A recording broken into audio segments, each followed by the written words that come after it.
ഒരു ലിറ്റർ ജലത്തിനായുള്ള നഗരവാസികളുടെ 4 ദിവസം നീണ്ട നരകയാതന അവസാനിച്ചത് 4-ാം ദിവസം അവസാനിക്കാൻ 2 മണിക്കൂറുള്ളപ്പോഴാണ്. രാത്രി 9:45 ഈ അരുവിക്കരയിൽ നിന്ന് ഐരാണിമുട്ടത്തേക്കുള്ള പൈപ്പ് ലൈനിലെ വാൽവ് സ്ഥാപിക്കുന്ന പണി പൂർത്തിയാക്കാൻ സാധിച്ചത്. അതിനുശേഷമാണ് പമ്പിംഗ് പുനരാരംഭിക്കുകയും ചെയ്തത്. അതുവരെ പമ്പിങ്ങിന് വേണ്ടിയുള്ള എല്ലാ സജ്ജീകരണങ്ങളും നടത്തിയെങ്കിലും ഏകദേശം 4 മണിക്കൂറിലധികം എടുത്തു ഈ വാൽവിൻ്റെ ഒരു വശം ഘടിപ്പിക്കുന്നതിന്. രാവിലെ 10 മണിക്ക് മാതൃഭൂമി ന്യൂസിനെ കണ്ട സമയത്ത് ജലവിഭവ മന്ത്രി റോഷി അഗസ്റ്റിൻ പറഞ്ഞത് ഉച്ചയ്ക്ക് 2 മണിയോടെ ഈ പൈപ്പ് ലൈൻ സ്ഥാപിക്കുന്ന പണി പൂർത്തിയാകും, വൈകിട്ട് 4 മണിയോടെ ജലവിതരണം ആരംഭിക്കുമെന്നതാണ്. തീർച്ചയായിട്ടും ഇപ്പോൾ ഇവിടെ നിൽക്കുന്ന പൊസിഷൻ അനുസരിച്ച് 2 മണിയോട് കൂടി ഈ പ്രവർത്തനങ്ങൾ തീരും. ഒരു 3 മണിക്ക് പമ്പിംഗ് ആരംഭിക്കാൻ പറ്റും. ഒരു 4-5 മണിയോട് കൂടി ഇത് ഐരാണിമുട്ടം ടാങ്കിൽ വെള്ളം എത്തും. പക്ഷേ 2 മണി കഴിഞ്ഞ് മണിക്കൂറുകൾ കഴിഞ്ഞ് രാത്രി 10 മണി വരെ കാത്തിരിക്കേണ്ടി വന്നു ജലവിതരണം പമ്പിംഗ് പുനരാരംഭിക്കാൻ. അതായത് ആദ്യം ഞാനീ നിൽക്കുന്നതിൻ്റെ പിൻഭാഗത്താണ് ഈ ഐരാണിമുട്ടം ഭാഗത്തേക്ക് പോകുന്ന പൈപ്പ് ലൈൻ ഉള്ളത്. ഇവിടെ 2:30 തന്നെ പൈപ്പ് ലൈൻ സ്ഥാപിക്കുന്ന പണി നടത്തി. രാവിലെ 10 മണിയോടെ ആരംഭിച്ച ഈ പൈപ്പ് സ്ഥാപിക്കൽ പ്രവൃത്തി ഏകദേശം 15 മിനിറ്റ് കൊണ്ട് തീരേണ്ടതായിരുന്നു. പക്ഷേ ഈ പൈപ്പ് ഓരോ തവണ ഇറക്കുമ്പോഴും ഈ പൈപ്പിനകത്തെ വാഷർ പൊട്ടുന്നത് പോലുള്ള സ്ഥിതി ഉണ്ടായി. അതുകൊണ്ട് തന്നെ 5-ലധികം തവണ ഈ തൊഴിലാളികൾക്ക് ഏറെ പണിപ്പെട്ട് ഈ പൈപ്പ് ലൈൻ ഇറക്കേണ്ടി വന്നു. വലിയ പ്രയത്നം തന്നെ വേണ്ടി വന്നു. അതിനുശേഷം ഉച്ചയ്ക്ക് 1 മണിയോടെയാണ് ഈ പൈപ്പ് സ്ഥാപിക്കുന്ന പ്രവർത്തനം പൂർണ്ണമായി വിജയകരമായി പൂർത്തീകരിക്കാൻ സാധിച്ചത്. അതിനുശേഷം കോൺക്രീറ്റ് മിശ്രിതം കൊണ്ടുവന്ന് അത് ഉറപ്പിക്കുന്ന പ്രവൃത്തി 2:30 പൂർത്തിയായി. പക്ഷേ അതിനുശേഷം ഈ വാൽവ് സ്ഥാപിക്കും തൊട്ടപ്പുറത്ത് തന്നെയാണ് ഒരു 10 മീറ്റർ അകലെയാണ് ഈ വാൽവ് ഘടിപ്പിക്കേണ്ടിയിരുന്നത്. ഈ വാൽവ് ആദ്യം ഘടിപ്പിച്ചു, ഒരു വശത്ത് പൈപ്പുമായി ഘടിപ്പിച്ചു. മറുവശത്തുള്ള പൈപ്പുമായി ഘടിപ്പിക്കുന്ന ഘട്ടത്തിലെത്തിയപ്പോൾ ഈ അലൈൻമെൻറ്റിലൊരു തകരാറുണ്ടായി. 1 ഇഞ്ച് വ്യത്യാസം വന്നു. ഇതാണ് തൊഴിലാളികൾക്കും ഈ പ്രവൃത്തിയിൽ ഏർപ്പെടുന്നവർക്കും വലിയ പ്രതിസന്ധി ഉണ്ടാക്കിയത്. കാരണം പിന്നീട് 2 വശത്ത് നിന്ന് മണ്ണുമാന്തി യന്ത്രം ഉപയോഗിച്ച് ഈ മണ്ണ് നീക്കം ചെയ്യേണ്ടി വന്നു. അതിനുശേഷം ഈ പൈപ്പിനടിയിലുള്ള മണ്ണ് പ്രത്യേകമായി മൺവെട്ടിയും ചട്ടിയും ഉപയോഗിച്ച് നീക്കേണ്ടി വന്നു. ഏകദേശം 4 മണിക്കൂറോളം പ്രയത്നിക്കേണ്ടി വന്നു. ഇതിനിടയ്ക്ക് മഴ പെയ്തപ്പോൾ വീണ്ടും ഈ പ്രവൃത്തികൾ നിർത്തിവയ്ക്കേണ്ടി വന്നു.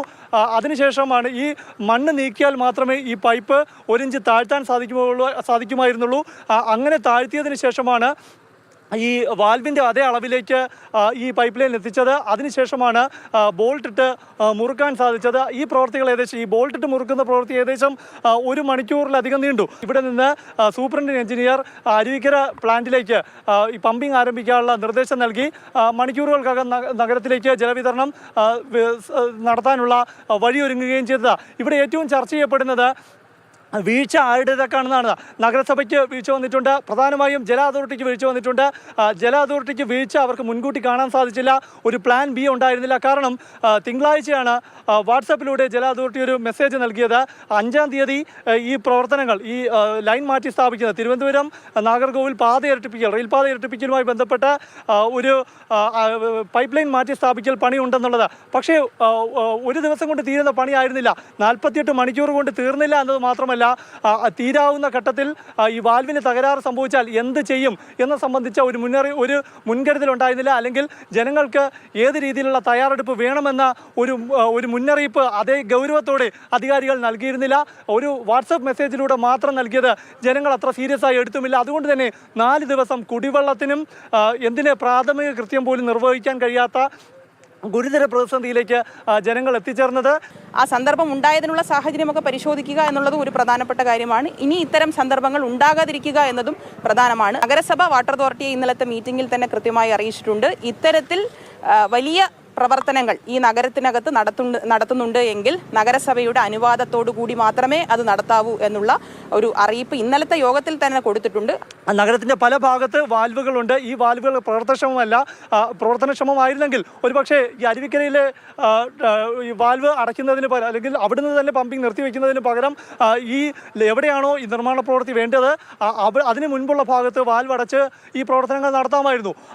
അവിടെയും ഒരു വീഴ്ചയുണ്ട്.